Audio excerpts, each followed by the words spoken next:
What if the most forbidden gospel was not written by a man, but entrusted to a woman? Imagine the scene. The apostles scatter in fear. Peter trembles in doubt, but Mary Magdalene remains at the foot of the cross. She does not flee the blood, nor the silence of death. In later centuries, she would be branded sinner, painted as prostitute, reduced to shadow.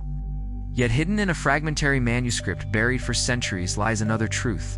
Mary was not the fallen one. The Gospel of Mary Magdalene, discovered in 1896 in the Berlin Codex, shatters the narrative built by empire and church. In its torn pages, Mary comforts the disciples, recounts visions of the soul's ascent through cosmic powers, and challenges the authority of Peter himself.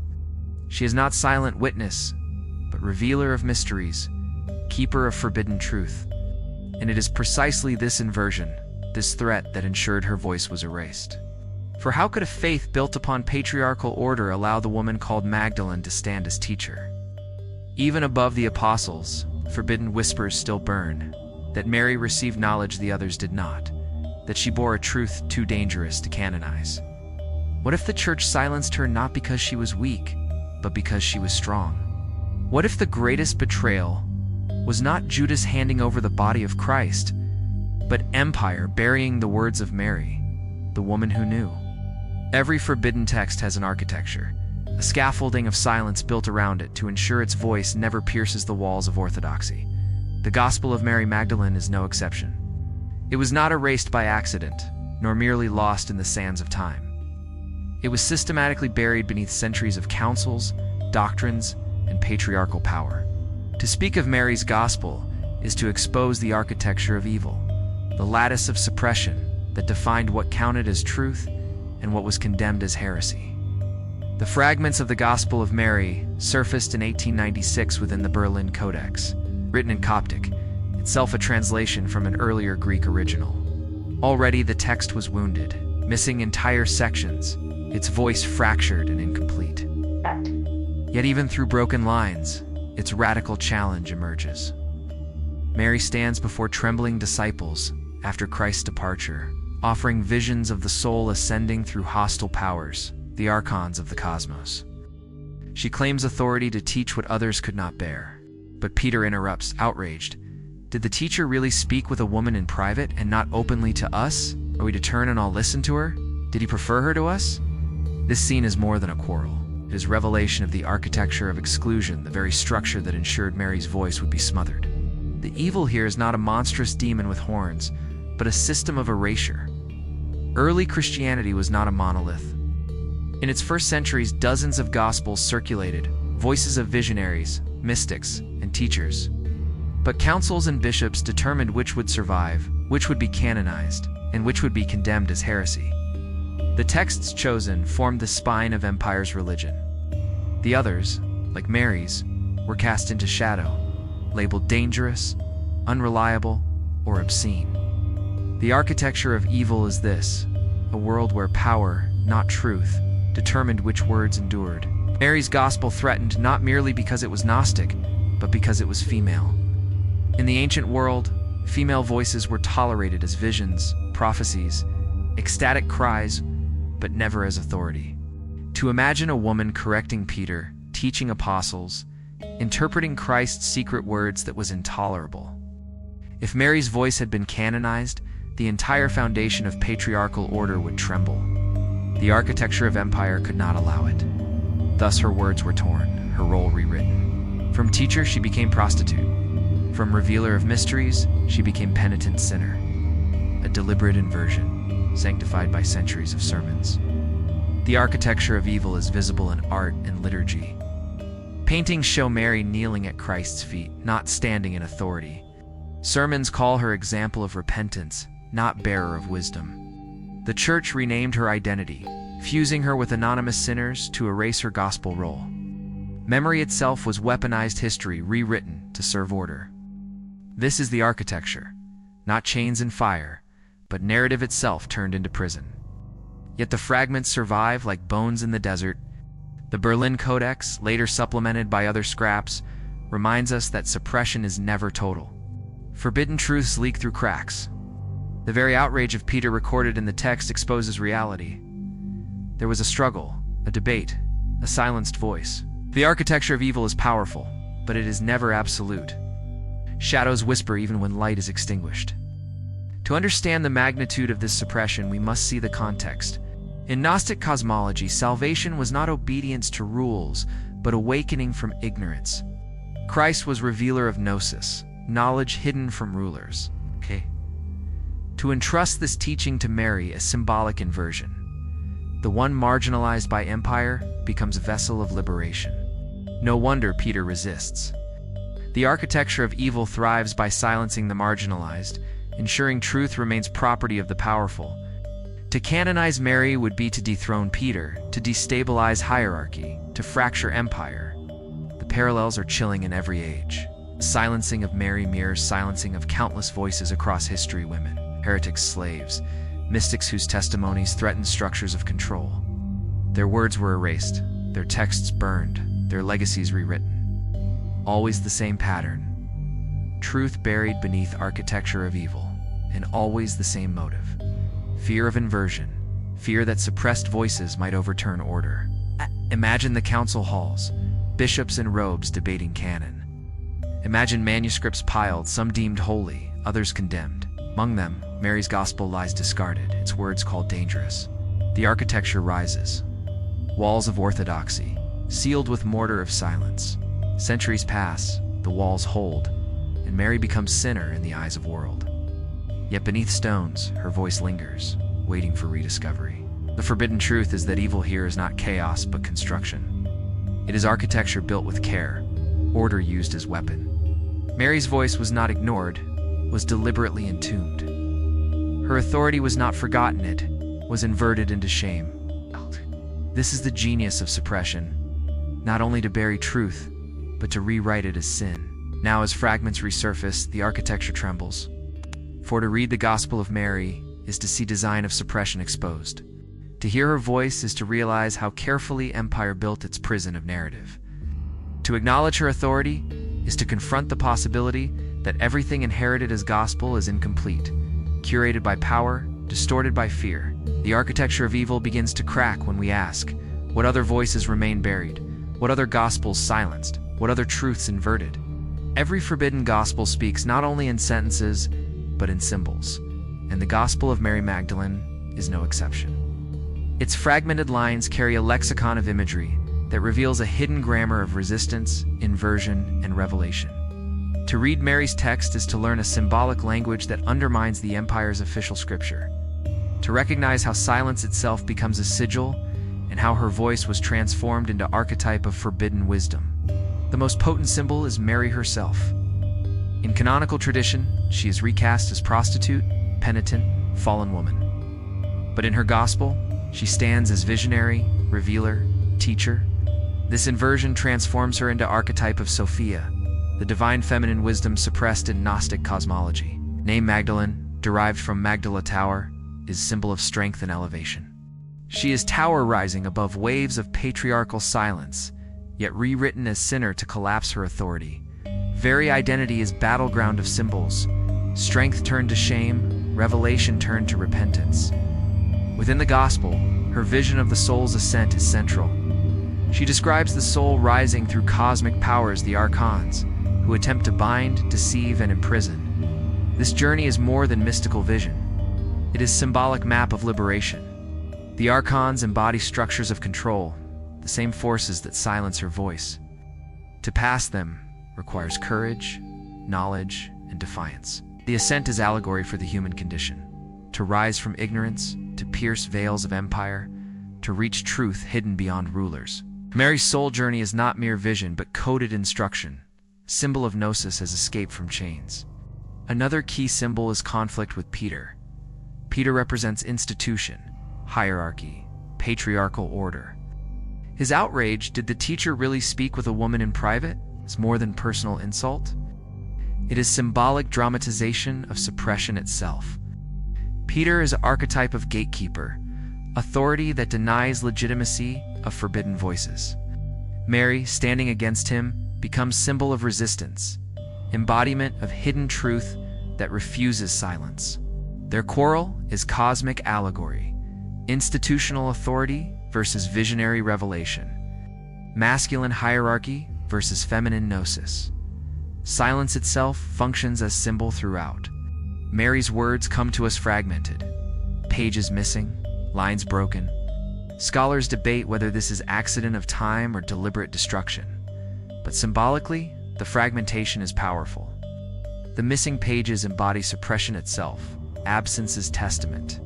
Her gospel speaks in gaps, its silence louder than words.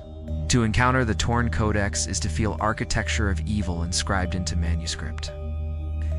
Absence is evidence of empire's hand. Silence becomes sigil, mark of forbidden truth erased, yet surviving in fracture. Blood also lingers as subtle symbol. Mary alone remains at the crucifixion when male disciples flee. She becomes witness of blood, guardian of sacrifice. In gospel fragments, her role is less about physical blood and more about endurance, the spiritual blood of devotion. She is currency of memory, carrying story when others abandon.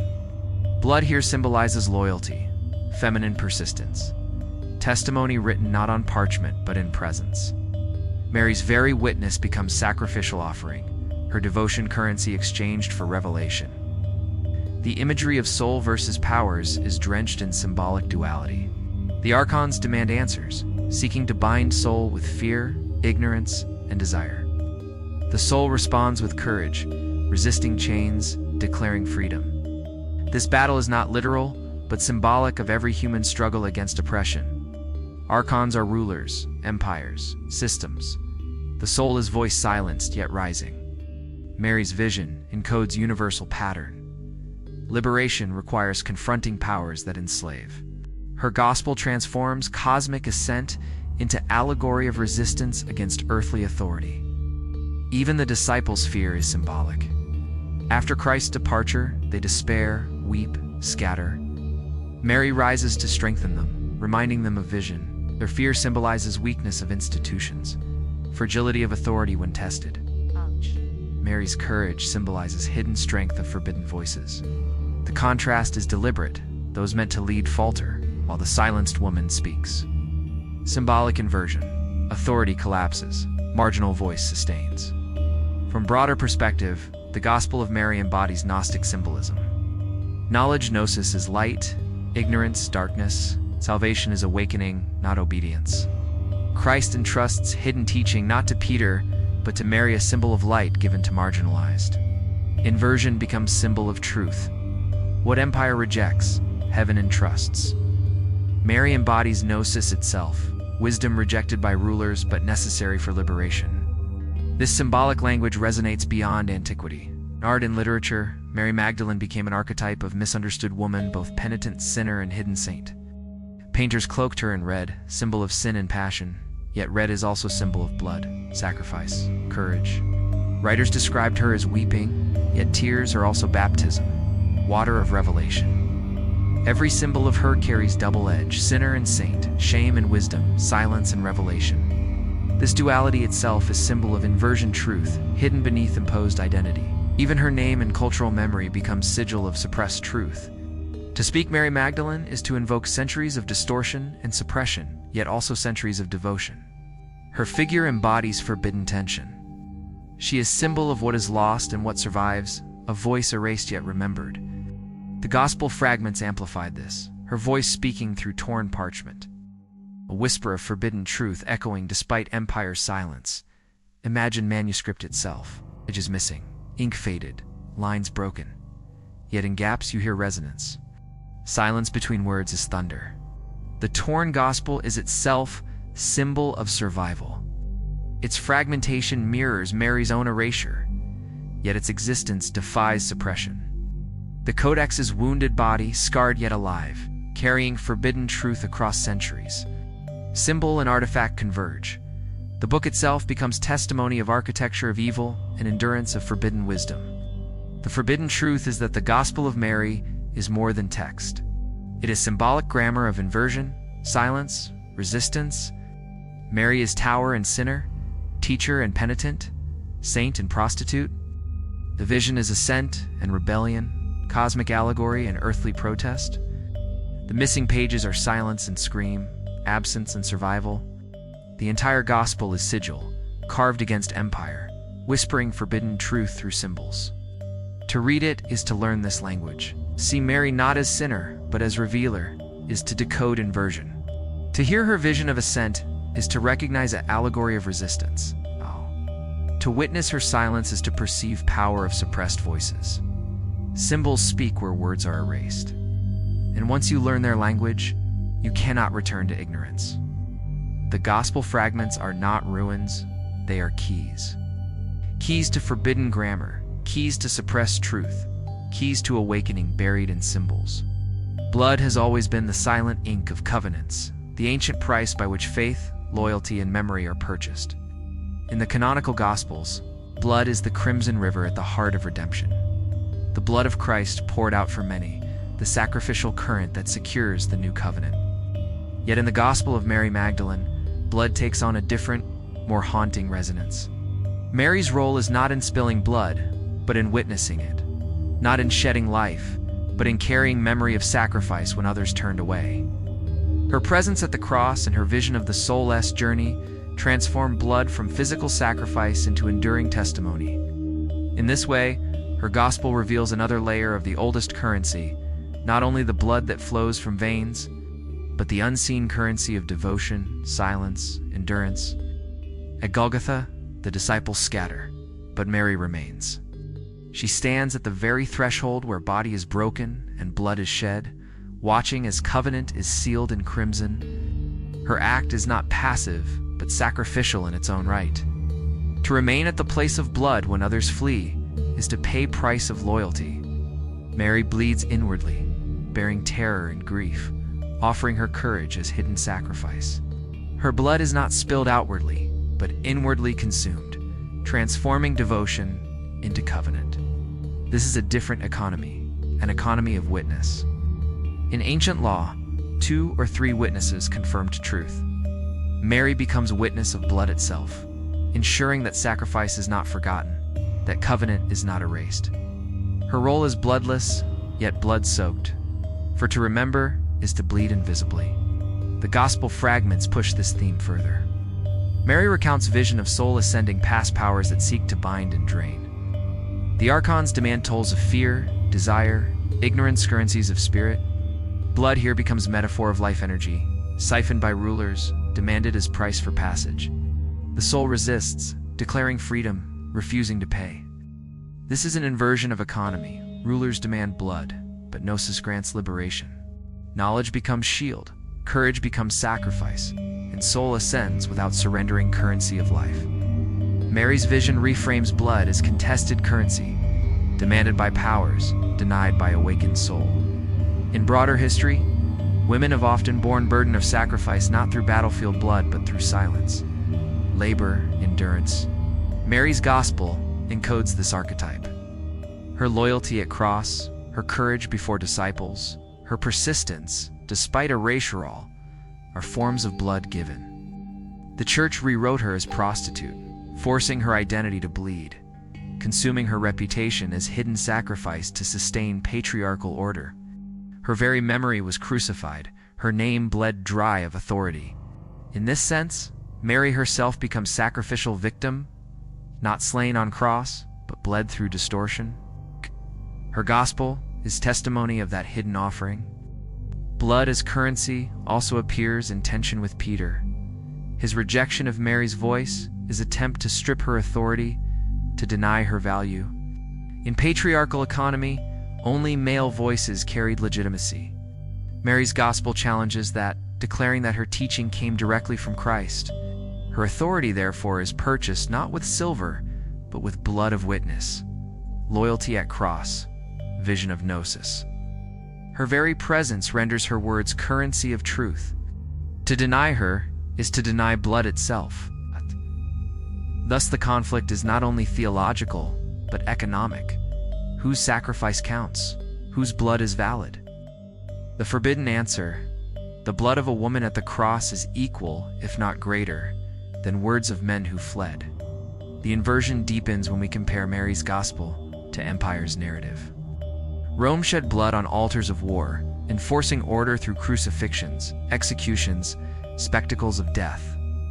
The Church later sanctified male martyrdom, lifting spilled blood of apostles as foundation. Mary's blood, however, was hidden, unseen, unacknowledged. She lived, endured, remembered. Her sacrifice was not spectacular, but interior, not public, but forbidden. Yet her endurance becomes more radical, for it refuses to let blood of Christ vanish into silence.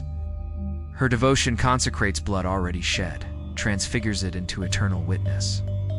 In her, blood becomes memory, and memory becomes currency strong enough to challenge empire. We see echoes of this truth across traditions. In many cultures, women bear cost of survival, not through swords, but through labor, care, remembrance. Their blood flows in childbirth. Their time bleeds in silence. Their energy fuels continuity. Mary's gospel encodes this archetypal truth. Sacrifice is not always visible, but it is always real. The oldest currency flows not only in veins, but in devotion, in courage, in endurance. Mary stands as an emblem of this hidden offering. The missing pages of her gospel become part of this symbolism. Torn, fragmented, bled of words, yet still surviving. The manuscript itself becomes body-marked by violence, scarred yet enduring. Its gaps testify to blood of suppression, price paid for survival. Each missing page is wound, each surviving fragment clot of memory. The gospel itself bleeds across centuries, its survival currency of forbidden truth. This reframing of blood destabilizes traditional hierarchies. If sacrifice is not only outward spilling, but inward endurance, then Mary's voice carries equal weight to any martyr's. If loyalty at cross is currency, then her authority cannot be denied. Economy shifts. Blood of women, silenced and unseen, suddenly registers as valid offering. The forbidden truth emerges. The covenant of redemption was not sealed by Christ's blood alone, but also by Mary's witness, Mary's endurance, Mary's hidden sacrifice. Philosophically, this challenges notion of value. Empires measure worth in visible blood wars won, bodies slain, martyrs glorified. Mary's gospel insists on unseen currency. Value lies in memory, in endurance, in defiance of silence. Her role as witness reveals that not all blood is red. Some is invisible, flowing through acts of loyalty, carrying forbidden truths forward. In this sense, every silenced voice bleeds. Every erased story sacrifices. Every forgotten witness pays price to sustain memory. Imagine Mary beneath the cross. Blood falls from Christ, spattering earth. Soldiers mock, disciples hide, crowds jeer. Yet Mary remains, eyes fixed, heart breaking. Her tears mingle with blood and dust. She is witness, memory, currency of covenant. Her endurance sanctifies moment, ensuring it cannot be erased. That image is gospel itself, blood visible and blood invisible, both sustaining forbidden truth. The forbidden truth of Part 4 is clear. Blood is the oldest currency, but it flows in more ways than empire admits. Mary Magdalene's gospel reveals hidden economy blood, not only of men slain, but of women silenced. Not only of wounds on skin, but of endurance and memory. To recognize this is to awaken to deeper covenant, where unseen sacrifices matter, where forbidden witnesses carry truth across centuries. Every gospel, whether canonized or condemned, is built upon a pact. Some pacts are overt, carved in covenantal blood, bound by altar and sacrifice. Others are silent, concealed beneath centuries of suppression, signed not by the faithful, but by the rulers of empire. The Gospel of Mary Magdalene exposes both layers, the visible contracts of the early church, and the hidden covenant of Christ with the one disciple who dared to speak when others remained silent. The canonical Gospels frame covenant through Jesus' words at the Last Supper. "This is my blood of the covenant, poured out for many." Here the contract is between God and humanity, sealed by sacrifice. But in Mary's Gospel, a second contract emerges, quieter yet more radical. Jesus entrusts to her visions of the soul's ascent, teachings not given to Peter or the others. This is pact of intimacy, covenant of revelation, forged not in public ritual, but in private transmission. The architecture of suppression could not allow such a contract to stand, for it destabilized authority of male apostles. Thus, the pact was buried, its clauses torn from memory, its parchment left in fragments. The confrontation between Peter and Mary dramatizes this. Peter demands proof. How could Christ speak privately to her and not to them? His outrage is less about content than contract. If Mary holds covenantal knowledge, the very hierarchy of apostles collapses. Authority no longer rests on public succession, but on private pact between teacher and woman disciple. This is why Peter resists. To accept Mary's covenant is to annul his own. The gospel exposes clash of contracts, the patriarchal contract of church versus the hidden covenant of gnosis. In this sense, the Gospel of Mary reveals mechanics of power. Every institution is built on contracts, some written, some unspoken. The church's canon was itself contract, established through councils, binding which texts could be read, which voices heard. Empire backed this pact with sword and fire. But the very existence of Mary's gospel proves that beneath official agreements lie subversive covenants, whispers of alternative truth, forbidden knowledge passed through hidden hands. Mary's pact with Christ is unique not because it is secret, but because it is inverted. Traditional contracts bind through blood, sacrifice, obedience. Mary's covenant is bound through trust, vision, revelation. Instead of obedience, she offers courage. Instead of silence, she speaks. Instead of submission, she resists Peter's rebuke. Her contract is not with institution, but with truth itself. This inversion terrifies power, for it threatens to expose that true covenant is not written by councils, but carved into souls of those who awaken. The language of contract saturates her vision. The archons demand tolls as soul ascents fear, desire, ignorant taxes of spirit meant to keep humanity enslaved. The soul refuses, invoking knowledge instead of payment. This is legal inversion. Archons enforce false contract, but gnosis dissolves clauses. The pact of oppression is annulled by revelation. Mary's vision becomes allegory of cosmic litigation. Courtroom where powers demand blood but awakened soul declares freedom. Contract of bondage shatters. Covenant of truth revealed. The suppression of her gospel is itself a contract of silence. Early bishops chose which voices survived, striking bargains with empire. By canonizing Peter's authority and erasing Mary's, they stabilized patriarchal order. The pact was implicit. Church would provide unity, empire would provide protection. To fulfill it, dissenting voices were buried, gospels burned, heresies silenced. Mary's voice was collateral damage, sacrificed to seal contract of orthodoxy. Her erasure was not accident, but clause in agreement that built Christendom. And yet, the fragments that survive remind us that no contract is absolute. Mary's gospel slipped through cracks, hidden in codices, preserved by hands unknown. The forbidden contract endures, whispering across centuries. Her words defy official pact, testifying that secret covenant remains. In this, we glimpse subversive truth. Contracts of power are temporary, but covenants of revelation survive in silence, waiting for rediscovery. The inversion of contracts is central to her gospel's philosophy. Ain't patriarchal order. Women were bound by contracts of obedience, silence, submission. Mary breaks this by teaching, by interpreting, by correcting apostles. She violates terms imposed on her gender, forging alternative covenant of wisdom. In this sense, she is not only disciple but rebel, not only visionary, but breaker of chains. Her pact is not simply with Christ, but with inversion itself, the refusal to submit to false clauses written by empire. Modern echoes abound. Social contracts still silence marginalized voices, binding them with invisible clauses: speak less, obey more, accept erasure. Mary's gospel resonates as archetype of defiance. Her covenant challenges these contracts, declaring that authority is not granted by hierarchy but by truth spoken in courage. Every whistleblower, every silenced voice that dares to testify, walks path of Mary. Breaking contracts of silence to honor covenant of truth. Imagine courtroom of heaven. Archons demand obedience.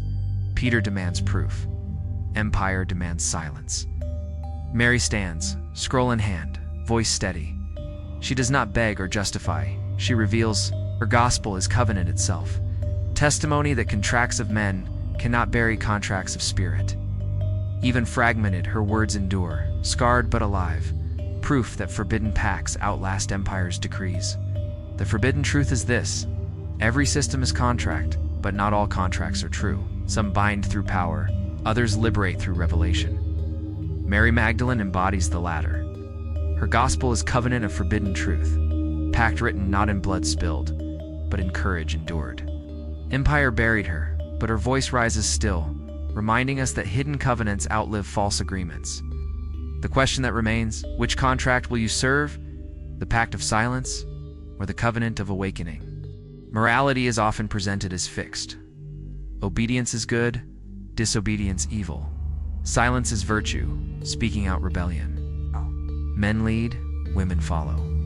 The Gospel of Mary Magdalene shatters this scaffolding by exposing the inverted moral code that runs beneath the empire's script. In its torn lines, we glimpse a terrifying and liberating possibility that the one branded sinner is bearer of wisdom, that the voice silenced is the voice of truth, that what empire condemns may be the very thing heaven exalts. The canonical narrative frames Peter and the apostles as pillars, their authority sanctioned by Christ, their memory sanctified by canon. Mary, by contrast, was rebranded as prostitute, redeemed only by repentance, never by authority. This inversion is deliberate, for in her gospel, Mary is revealer of visions, challenger of Peter, comforter of disciples. She stands where men falter, speaks where they fear, remembers where they forget. In empire's code, this courage is threat. To silence it, morality had to be inverted. Courage recast as shame, revelation repainted as sin, authority denied. The confrontation with Peter embodies this inversion. He accuses her not of lying, but of daring to speak. Did the teacher really speak privately with a woman? His outrage is not theological, but moral. How dare a woman claim authority? In patriarchal code, Mary's voice is betrayal, sin against order. Yet in the hidden code of Gnosis, Mary is faithful, chosen to carry truth the others could not bear. The inversion is stark. Disobedience to hierarchy becomes obedience to revelation. Betrayal of silence becomes fidelity to Christ. This is the essence of the inverted moral code. Empire defines good and evil in terms of obedience to power. Mary's gospel redefines them in terms of awakening. To obey silence is evil. Speak truth is good. To submit to hierarchy is sin. To resist is salvation. Empire brands the inversion as heresy, but Gnosis reveals it as liberation. What looks like rebellion is actually faithfulness. What looks like betrayal is actually courage. What looks like sin is actually revelation. The same inversion permeates her vision of the soul's ascent. The archons demand obedience, fear, submission. In their code, to resist is evil, to comply good. But the soul defies them, declaring freedom, ascending past their control. In empire's terms, the soul sins by disobedience. In Gnostic terms, the soul is redeemed by rebellion. This is cosmic moral inversion. What rulers call sin is the very path to liberation. Mary's gospel encodes this inversion in every line, teaching disciples that salvation is not found in compliance, but in defiance. The implications are vast. If Mary's voice is true, then morality enforced by empire is mask. The categories of sinner and saint, traitor and faithful, pure and impure collapse into parity. The inversion reveals hidden law. Truth belongs not to obedient, but to awakened. Women, silenced as impure, may be chosen vessels. As heretics, branded as traitors, may be keepers of hidden gospel. Sinners, condemned by law, may be saints by truth. Empire's morality is revealed as architecture of control, not reflection of divine order.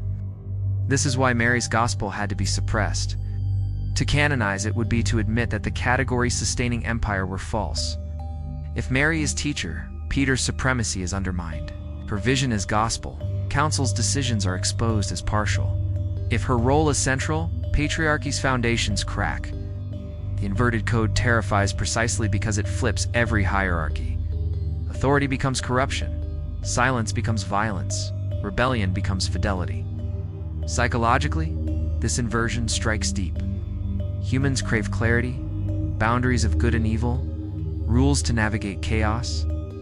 Empire satisfies this craving with moral codes. Obey church, trust hierarchy, reject forbidden voices.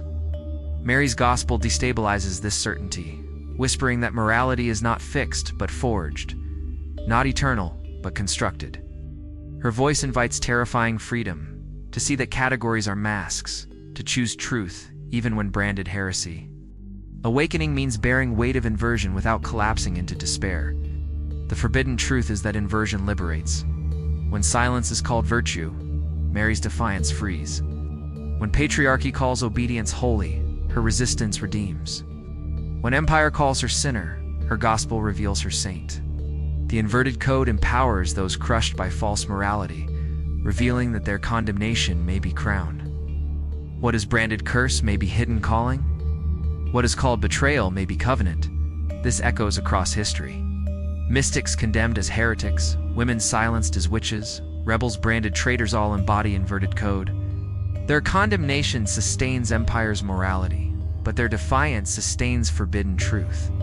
Mary becomes an archetype of all silenced voices, her gospel symbol of inversion eternal. Her story whispers, categories are lies, authority fragile, morality mask. The true law lies beneath, inverted, hidden, forbidden. Imagine the scene. Peter shouts, disciples murmur, silence presses heavy.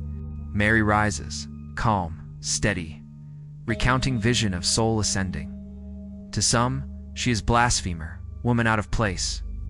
To others, she is revealer, chosen vessel. Which code do you trust? Empires or gnosis? The inverted moral code forces choice. Obey silence or honor truth. To follow Mary is to betray hierarchy but obey Christ. To deny her is to obey empire but betray gospel. This paradox is heart of inversion. The forbidden truth of part 6 is this: morality itself has been inverted. What empire calls sin may be salvation. What empire calls heresy may be gospel. What empire calls silence may be violence. Mary Magdalene embodies this inversion, standing as sinner in canon but revealer in fragments, prostitute in sermons but teacher in gospel. Her voice unmasks architecture of morality, exposing it as weapon of power. To awaken is to embrace inversion, to see through mask, to honor forbidden truth, even when empire brands it evil. Ritual is not confined to incense and altars. It is the hidden machinery that sustains every order, whether sacred or secular. The Gospel of Mary Magdalene, though fragmented, exposes this truth with startling clarity. Her story reveals that the silencing of voices, the repetition of narratives, the enforcement of hierarchies, all of these are rituals. They are performed endlessly, often unconsciously, and through them, the architecture of power remains intact. Once you learn to see ritual everywhere, the world itself becomes a liturgy of suppression and revelation. In the Gospel fragments, we see ritual of silence enacted in the very dialogue between Mary and the apostles. Peter's demand that her words be dismissed is not spontaneous. It is a performance of an old ritual, the act of silencing women in assemblies. His outrage follows script. Men speak, women listen. The disciples' doubt is chorus echoing liturgy of exclusion. Mary's defiance, her calm retelling of vision, is counter-ritual, the forbidden ceremony of breaking silence. In this clash, we see ritual laid bare, authority repeated, resistance repeated, each step a dance as old as empire. Beyond the text, the suppression of Mary's gospel itself is ritual. The councils met, bishops voted, texts selected, others condemned, manuscripts burned, names rewritten, identities recast. This was not accident but ceremony, repeated across centuries. The ritual of canonization was less about truth than about performance of power. To exclude was to consecrate authority. To condemn was to purify order. Every heresy trial, every book burned, every sermon condemning sinners like Mary was ritual act, binding community through shared exclusion. The ritual continues whenever pulpits repeat distorted identity of Magdalene as prostitute, centuries after original text was buried. Ritual persists in art. Painters across Renaissance portrayed Mary in red, weeping, penitent. This repetition was not artistic accident, but ritual reinforcement of her rebranded identity. Every canvas became altar on which her true role was sacrificed again. Sculpture, stained glass, image performed same ritual, repeating fiction until it became sacred truth. This is how ritual functions. Through repetition, it consecrates lies, turning distortion into memory, memory into doctrine, right? But rituals are not only instruments of suppression. Mary herself embodies counter-ritual. Her vision of the soul's ascent past archons is ritual map. Each confrontation, each refusal of archons' demands, is liturgy of liberation.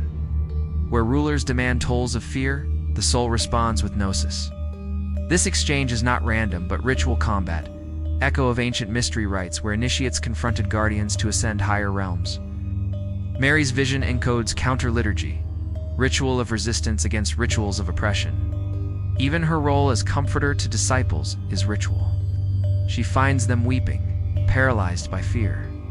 She speaks, consoles, exhorts them to mission. This is not casual encouragement, but ritual of strengthening. Priestly act performed by a forbidden figure. In this scene, Mary acts as celebrant, enacting sacrament of courage. Ritual is everywhere. Suppression performed by Peter, resistance performed by Mary, fear performed by disciples. Each act is stage in larger liturgy of early church, a contest of rituals determining future of faith. In modern world, the same rituals echo.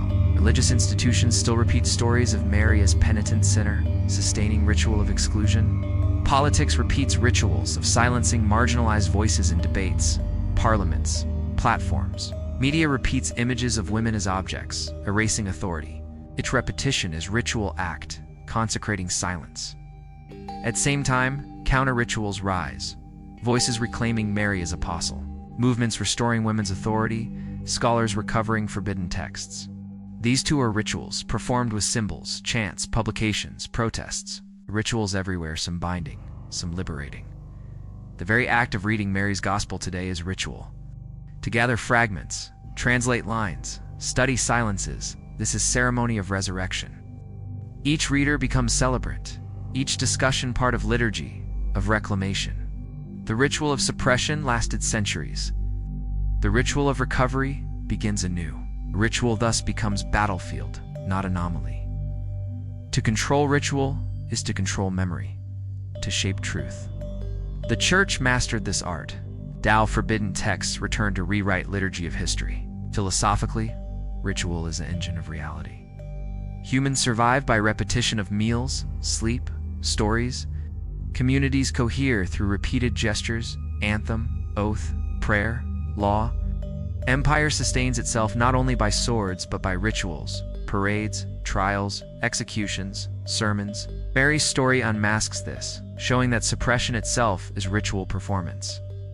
To silence is not isolated act but liturgy, enacted again and again until it feels sacred.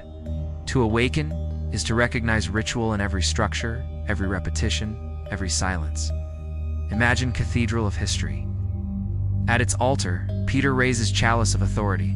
Disciples chant creed of obedience. Congregation repeats silence. Yet beneath crypt lies another altar, hidden, broken, where Mary whispers vision of ascent, where silence itself cracks. Both rituals unfold simultaneously, one visible, one forbidden. The visible sustains empire. The hidden sustains truth. Rituals everywhere. In churches, courts, governments, families.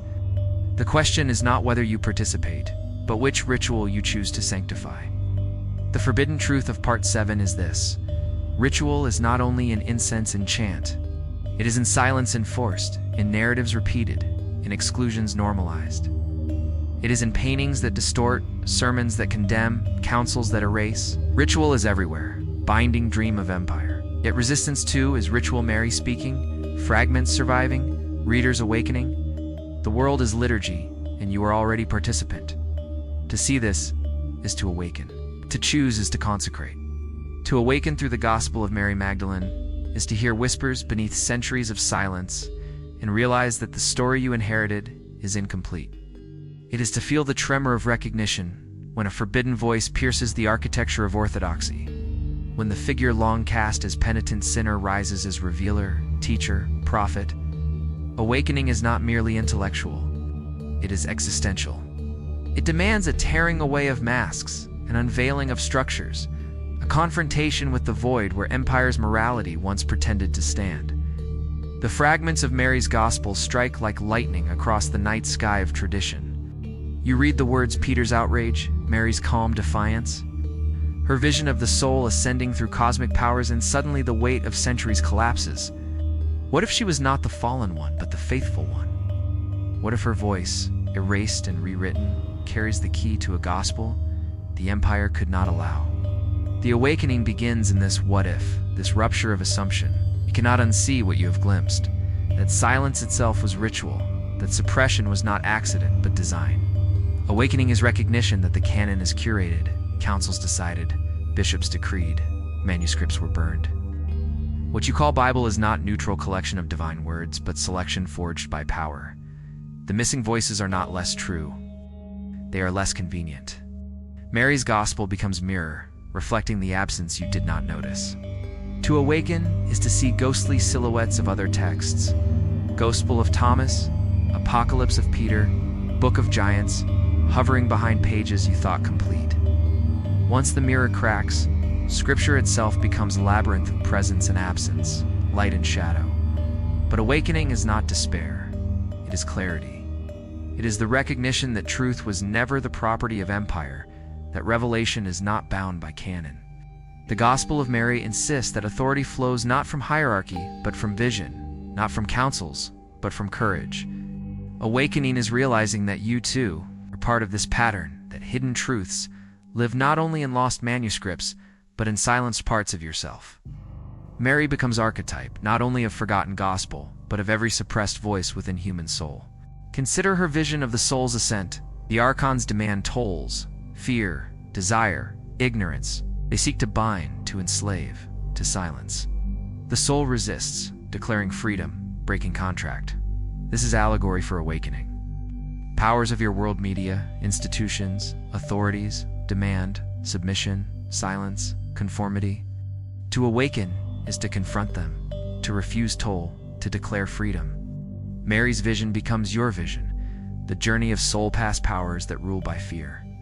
Awakening is rebellion not for its own sake, but for liberation, the tearing down of contracts forged in shadow. The personal dimension of awakening is profound. For centuries, Mary Magdalene has been symbol of shame. Millions of women were taught to see themselves in her repentant sinner, broken vessel. To awaken is to reclaim her true role, teacher, revealer, apostle to the apostles. In this reclamation lies liberation for countless silenced voices. To awaken through her gospel is to discover that condemnation was masked, that shame was strategy of empire. If Mary's identity can be rewritten, so can yours. If her authority can survive erasure, so can hidden truths within you.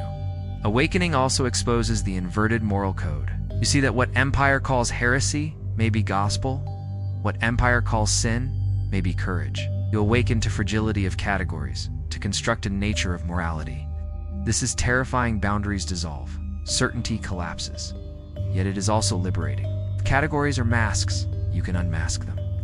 If morality is scaffold, you can dismantle it. Awakening is not lawlessness, it is authorship. You no longer obey borrowed codes, you begin to write your own. Rituals everywhere now appear differently. What once looked like neutral customs now reveal themselves as mechanisms of control. Sermons repeating Mary's shame, paintings depicting her weeping, these are not traditions but rituals of erasure. Once you awaken, you see through them. Once seen, they lose power. Rituals can still be performed, but they cannot bind the awakened. Awareness transforms puppet into participant. You may still dance, but now you know the choreography, and you may choose to improvise. This awakening has consequences. It is destabilizing. Communities may call you heretic. Friends may accuse you of betrayal. To awaken is to risk exile. Mary herself knew this, her voice contested, her gospel buried. But her persistence reveals truth. Awakening is worth the cost.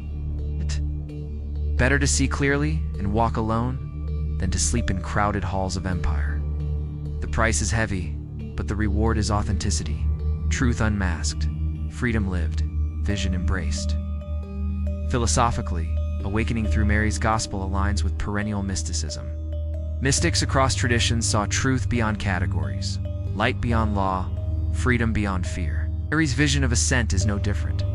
It is a Gnostic map, mystical allegory, cosmic liberation. To awaken is to step into stream of this perennial wisdom, recognizing that empire always silences mystics, yet their voices survive. Awakening is alignment with that stream, refusal to drown in empire's silence. Imagine yourself standing in the assembly where Peter rebukes Mary. The room is heavy with tension. Apostles murmur, fear thick in air. Mary speaks, calm, resolute, recounting vision of liberation. In that moment, you awaken, not because her words are loud, but because they are true. You see that authority does not lie in robes or councils, but in courage to speak when silence is demanded. Awakening is standing with Mary, choosing forbidden truth over comfortable lie. The forbidden truth of Part 8 is this: awakening is not escape from world, but clarity within it. You remain in empire, but you see its scaffolding. You remain in ritual, but you perceive its mechanics. You remain in silence, but you hear whispers beneath. To awaken through Mary's Gospel is to realize that forbidden truth has always been with you, that you are the silenced gospel all along. The question is not whether you will awaken, but whether you will dare to remain awake once you see. The fragments of Mary's voice still burn, whispering truths empire tried to bury. If the so-called sinner was truly the chosen revealer, how many other gospels remain hidden in silence? Comment your thoughts, subscribe, and join us next time as we descend deeper into forbidden scriptures.